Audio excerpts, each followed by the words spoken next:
नमस्कार, स्वागत है खबर फर्स्ट में। मैं आशुतोष पांडे। बिहार में विधानसभा चुनाव अब महज कुछ महीने बचे हुए हैं। पॉलिटिकल डिप्लॉयमेंट अभी से शुरू हो चुका है। हर पार्टी जोड़ तोड़ की राजनीति स्टार्ट कर दी है। समीकरण पर काम होना चालू हो चुका है।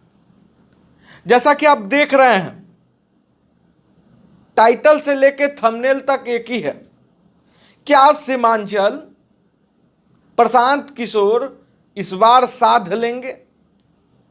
क्या पप्पू यादव को मिलाकर प्रशांत किशोर एमओआई समीकरण पर राज करेंगे सीमांचल पे? क्या पप्पू यादव जनसुराज को डायरेक्टली या इनडायरेक्टली तौर पर समर्थन देंगे? उस मीटिंग में क्या हुई बातें, जिस मीटिंग में सिर्फ और सिर्फ पप्पू यादव और प्रशांत किशोर थे? सारी बातें मैं आपको बताऊंगा। प्रशांत किशोर पूर्णिया जाते हैं, इंटरनली मीटिंग करते हैं सबसे पहले पप्पू यादव से, क्योंकि प्रशांत किशोर को भी पता है कि सीमांचल में अगर लालू प्रसाद यादव को डेंट मारना है तो एक ही नेता है, वो है पप्पू यादव। तो क्या प्रशांत किशोर, जो बिहार के हित की बात करते हैं, आम आदमी को नेता बनाने की बात करते हैं, बिहार को एक साल के अंदर डेवलपमेंट की ओर बढ़ाना चाहते हैं, उनका सपना है कि 10 साल में बिहार टॉप 10 राज्य में हो। कई सारे सवाल हैं। मीटिंग में बहुत बड़ी बड़ी बातें हुई हैं जो आपको मैं अभी बताऊंगा। शुरुआत करते हैं, पप्पू यादव को क्यों पूर्णिया जाने की जरूरत पड़ी। आपको बता दें कि जनसुराज शुरू में मुहिम बना बिहार का, लोग जुड़ते चले गए। अब टारगेट है जनसुराज का लगभग 1 करोड़ लोगों को जोड़ना, और इस कड़ी में प्रशांत किशोर जी और उनकी टीम रोज अग्रसर है। और अगर बात पे हम गौर करें प्रशांत किशोर का और ट्रैक रिकॉर्ड की ओर देखें, तो ट्रैक रिकॉर्ड प्रशांत किशोर का चुनाव लड़ाने में और चुनाव जिताने में बेहतरीन रहा है। लेकिन क्या इस बार के विधानसभा चुनाव में प्रशांत किशोर की पार्टी कुछ रंग लाएगी, कुछ सीटें लाएगी, या फिर से वही लेगेसी चलेगा जो एनडीए और इंडी अलायंस के बीच रहा है? क्योंकि देखिए, बिहार परिवर्तन तो मांगता है लेकिन परिवर्तन को एक्सेप्ट नहीं करता है।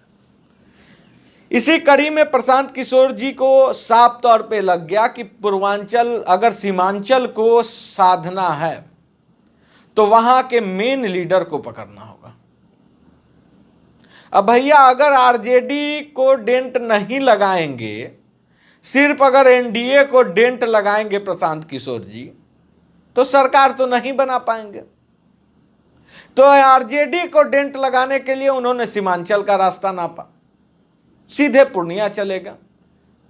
और अभी के डेट में सभी पार्टियों को लगभग तौबा करके रखे हुए हैं पप्पू यादव, क्योंकि कांग्रेस ने उनको इन मौके पर साइडलाइन कर दिया। आरजेडी से जो दुश्मनी है वो साफ तौर पर लोकसभा में देखने को मिली। ऐसे बीजेपी से भी उनका कोई अच्छा पकड़ है नहीं। तो इस परिस्थिति में और प्रशांत किशोर की मौजूदा राजनीतिक फॉर्म को देखते हुए प्रशांत किशोर ने मीटिंग करना जायज समझा कि अगर एक शख्स है जो मेरे जनसुराज को, मेरे मुहिम को सीमांचल में आगे बढ़ा सकता है, तो वो पप्पू यादव। और अभी हाल में अगर आप जीतने के बाद पप्पू यादव का वर्क देखिएगा, तो जो उनका इतिहास रहा है उससे साफ विपरीत वो काम कर रहे हैं। बिहार के हित में काम कर रहे हैं, पूर्णिया के हित में काम कर रहे हैं। तो इसको मद्देनजर रखते हुए प्रशांत किशोर जी ने मीटिंग रखी। अब मीटिंग में बहुत सारी बातें हुई। अब आते हैं मीटिंग की बातों पे सीधे। प्रशांत किशोर ने पहले ही साफ तौर पे कह दिया कि पप्पू यादव जी, जनस्वराज आपका है, अब जनस्वराज में आइए। लेकिन पप्पू यादव ने वक्त मान लिया है। पप्पू यादव ने कहा कि देखिए, अभी हम किसी भी पार्टी को ज्वाइन करने की स्थिति में नहीं है। हम 4 बार निर्दलीय जीते हैं, हमें किसी भी पार्टी की जरूरत नहीं है। इनडायरेक्टली तौर पर जब बात हुआ तो इनडायरेक्टली जवाब यही दिया गया।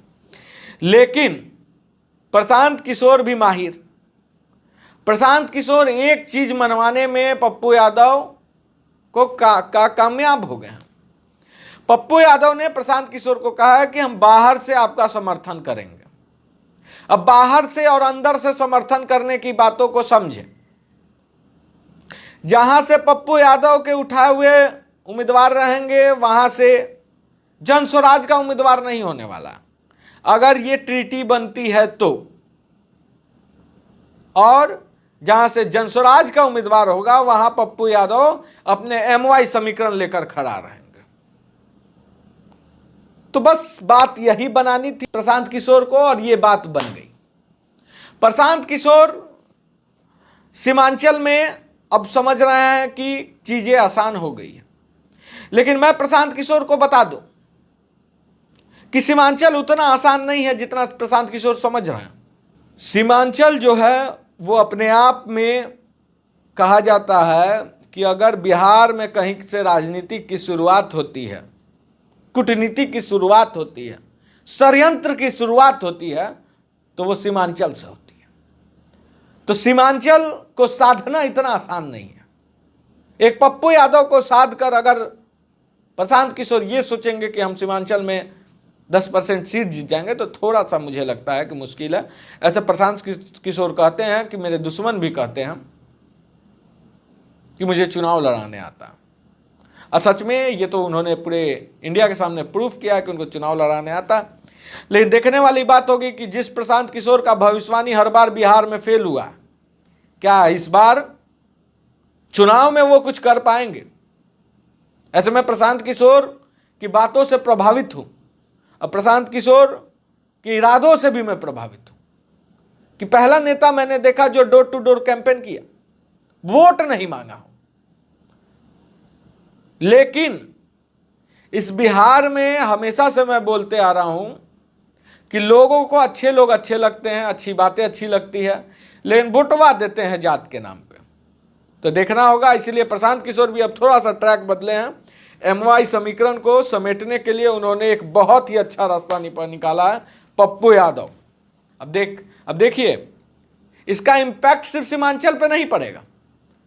पप्पू यादव का जो इंपैक्ट है, ये सीमांचल के अलावा भी बहुत जगह पड़ने वाला है, और यादव वोट में डेंट लग जाएगा। ऐसे इस परिस्थिति में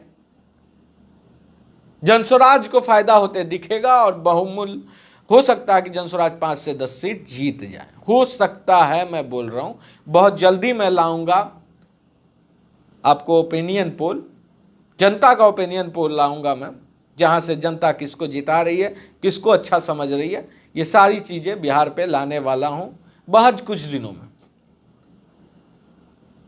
ऐसे ही तमाम खबरों के लिए बने रहें खबर फर्स्ट के साथ।